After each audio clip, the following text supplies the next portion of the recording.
Alright, so we have made great progress with our API, and now the next thing that we have to do is we need to work on controller. Let me remove the controllers that we won't be using. So we'll remove the weather forecast controller as well as the weather forecast.cs. We'll go to our controllers and we will add a new controller. We'll start with the empty controller and I will call this as product API controller. We'll change the controller to controller base because this is for the API.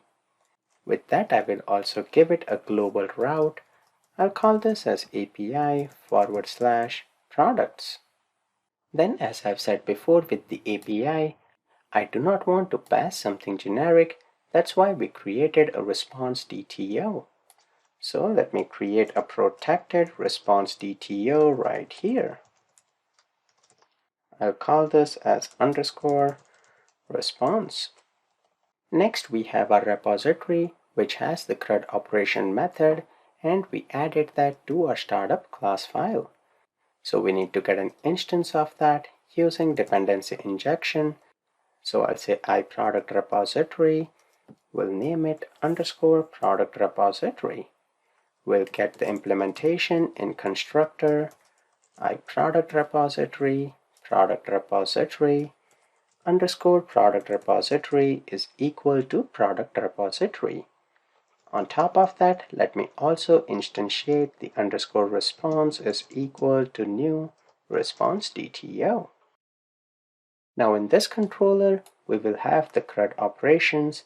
So the first one will be HTTPGET in order to get all of the products.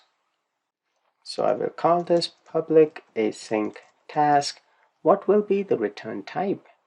I can say the return type will be a response DTO, or if you just want to be generic, you can say object. We'll give this action name of get. Then all the implementation, I like to do that inside a try-catch block where we have the exception E.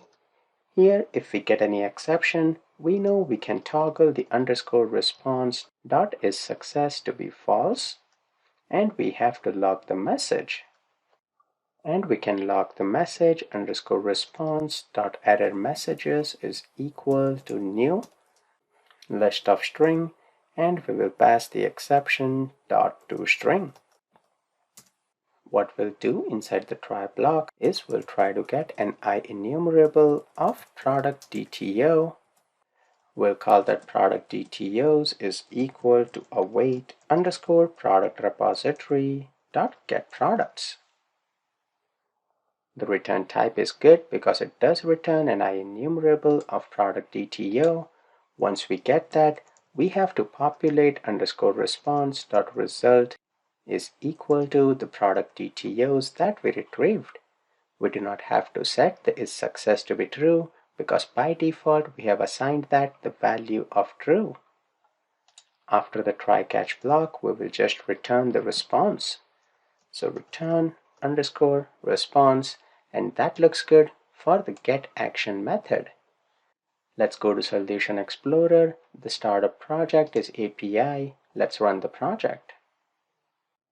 We have the Swagger and we have the get API for product. If we test this out, it will retrieve empty result because there is nothing inside the database, but it does return a status code of 200, so that's good. Now we can copy the get here, paste it one more time to get the product by ID. So when we do that, we will be retrieving an ID here, which will be the product ID. And then on the route, we have to define that we expect an ID to be passed here.